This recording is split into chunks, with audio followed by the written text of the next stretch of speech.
Am I really that much and breaking these niggas down like a camel?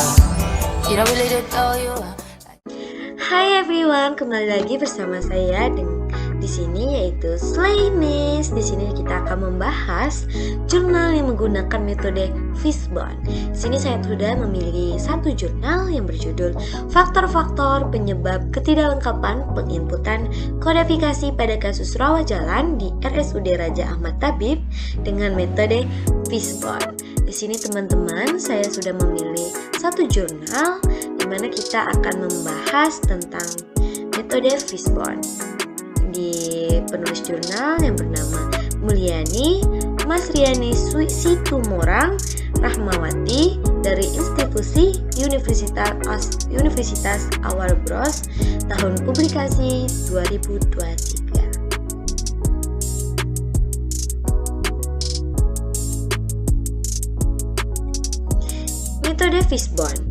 Masalah utamanya di dalam jurnal ini adalah ketidaklengkapan penginputan kodifikasi pada kasus rawat jalan di RSUD Raja Ahmad Tabib.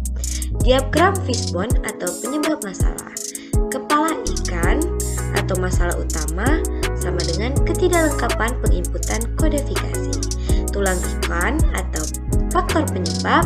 Yang pertama ada man atau tenaga kerja, yaitu yang pertama masalah dari man yaitu jumlah tenaga coder yang kurang.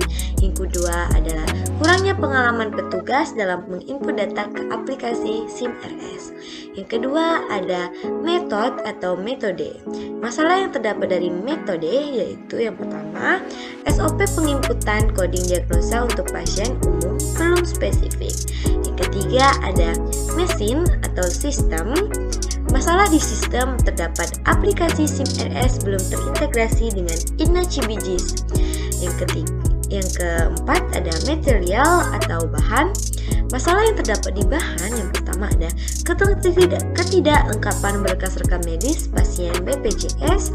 Yang kedua yaitu tulisan dokter di catatan poliklinik terintegrasi pada pasien umum rawat jalan yang sulit dimengerti dan dibaca. Lalu selanjutnya ada money atau anggaran.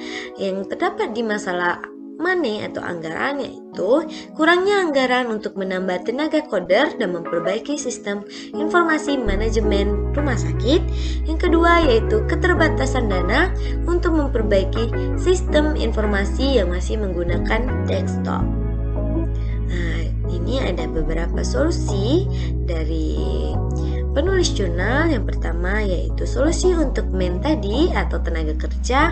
Yang pertama yaitu meningkatkan jumlah tenaga coder, menambahkan tenaga coder baru untuk memenuhi standar minimal yang dibutuhkan. Yang kedua yaitu melakukan pelatihan, memberikan pelatihan dan pengembangan kepada tenaga coder yang ada untuk meningkatkan pengetahuan dan keterampilan dalam menginput data ke aplikasi SIM-RS. Yang kedua ada metode atau metode. Solusi untuk metode yang pertama yaitu memperbaiki SOP penginputan coding dan diagnosa untuk pasien umum agar lebih spesifik dan mudah dipahami. Terus yang ketiga ada mesin yaitu sistem. Solusi yang diberikan oleh penulis yaitu integrasi sistem atau mengintegrasikan aplikasi SIM-RS dengan InnaCBGs untuk mempermudah proses coding dan menginput data. Lalu yang keempat ada material atau bahan. Solusi untuk bahan yang pertama ada standarisasi rekam medis, yaitu memperbaiki proses pengumpulan data dan memastikan kelengkapan berkas rekam medis pasien, terutama pasien BPJS dengan informasi yang lebih detail. Yang kedua yaitu standarisasi tulisan, yaitu mendorong dokter untuk menulis dengan jelas dan mudah dibaca pada catatan poliklinik terintegrasi.